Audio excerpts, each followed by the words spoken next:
When I grew up, I had nobody in my family who really understood finances and investments. As a result, I had to learn about them on the go. That is why today I'm going to share with you the finance tips I wish I would have known earlier. Understanding this is very important and will make your life and financial progress much easier and much faster. So let's jump right in. First, let's talk about the importance of starting to invest as early as possible. This can have a huge impact on your financial future, so let's explore why this is so powerful.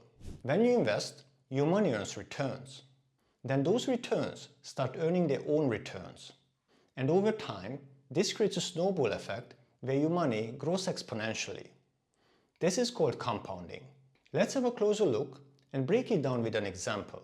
Imagine that you start investing $200 a month at age 25 and you keep it up until you are 65 years old. Assuming an average annual return of 7%, you would end up with about $495,000.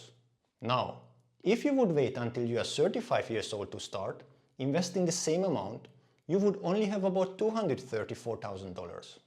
That is less than half, just because you have started 10 years later.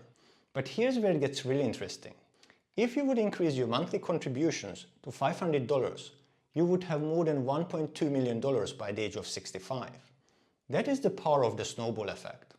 The key takeaways here are to start as early as possible, be consistent with your investments, and increase your contribution whenever you can. While investing is crucial, it is also important to be mindful of how we perceive our own financial progress. This brings me to my next point. In today's social media-driven world, it is easier than ever to fall into the comparison trap. This is something I wish I would have been more aware of at the beginning. The comparison trap is when we measure our financial success against others, which often leads to feelings of dissatisfaction, or it is pushing us to make poor financial choices. It is particularly common now with platforms like TikTok dominating our attention. On average, TikTok users spend 95 minutes on the app daily. That is over an hour and a half of constant exposure to curated highlights of other people's lives, including their perceived financial success. This can significantly influence our behavior and perceptions. We are bombarded with images of luxurious lifestyles, expensive purchases, and seemingly effortless wealth. It is important to remember that these snapshots usually don't tell the whole story. It is important to avoid because everyone's journey is different. Your colleague might drive a fancy car, but you don't know their financial situation. They could be drowning in debt. The comparison trap can lead to overspending, as trying to keep up with others can push you to live beyond your means. It also distracts from your goals, as focusing on others takes energy away from your own financial objectives. But it can also cause stress and anxiety, as constant comparison often leads to negative emotions about your own progress. It is really difficult to avoid the comparison trap, as we are wired to compare ourselves to other people. Additionally, society pressures us to achieve certain lifestyle milestones, which can make us feel like we are falling behind. To combat this, focus on your own financial goals and celebrate your wins, no matter how small. Next, let's talk about a valuable skill in personal finance, and that is the ability to delay gratification. This concept was a game changer for me, and I wish I would have understood it earlier. Delayed gratification is the ability to resist an immediate reward in favor of a later, usually larger reward. In financial terms, it is about prioritizing long-term investments over short-term pleasures. This is important because it helps you to build your investments. By resisting immediate purchases, you have more money left to invest for the future. Staying away from impulsive purchases can help you to avoid unnecessary debt. But it also improves your decision-making by encouraging thoughtful spending and saving habits as well.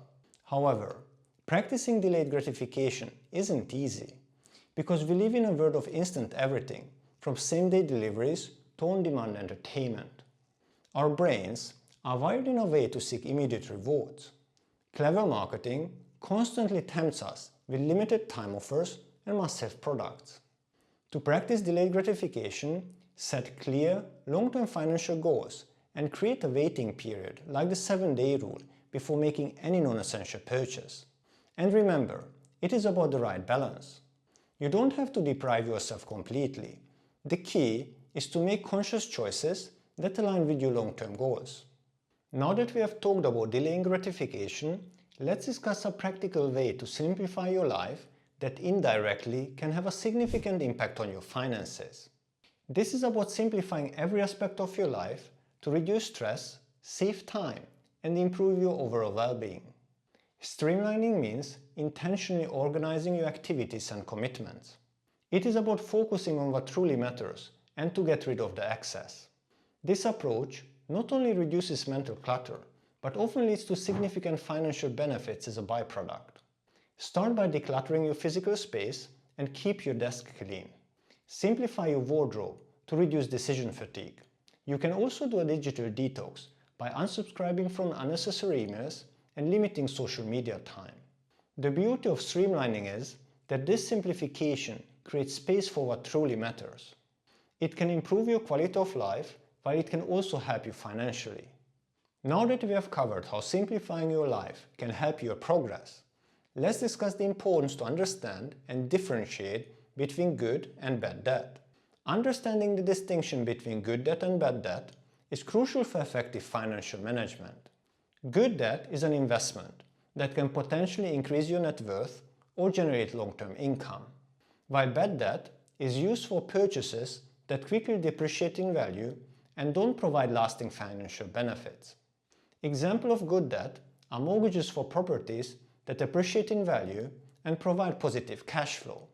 On the other hand, bad debt often takes the form of credit card balances carried month to month, personal loans for non-essential items, and car loans for new cars that lose their value really fast.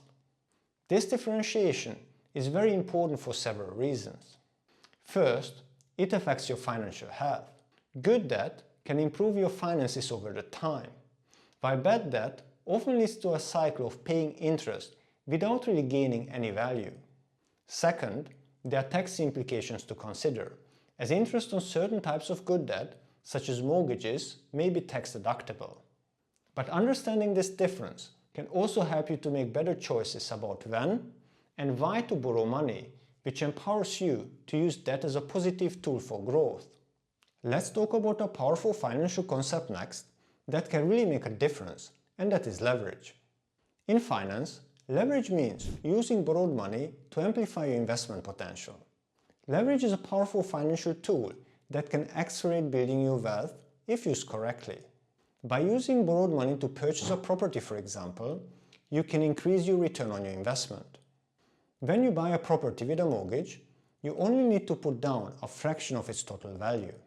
If the property appreciates, your return on investment can be significantly higher than if you would have paid in full. For example, let's say that you buy a property for $500,000 with a 20% down payment. So your down payment is $100,000. If the value of the property increases by 10%, the new value is going to be $550,000. This means that you would gain $50,000 on a $100,000 investment, which is a 50% return.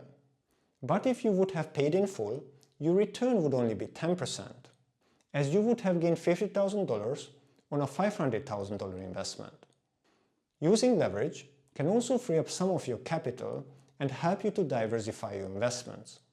You can use the rest of your money to invest in additional properties, in stocks, ETFs and so on.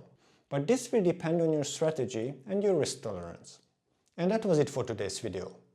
Thanks for watching, and don't forget to like, subscribe and watch another video. See you in the next one. Thank you. Bye.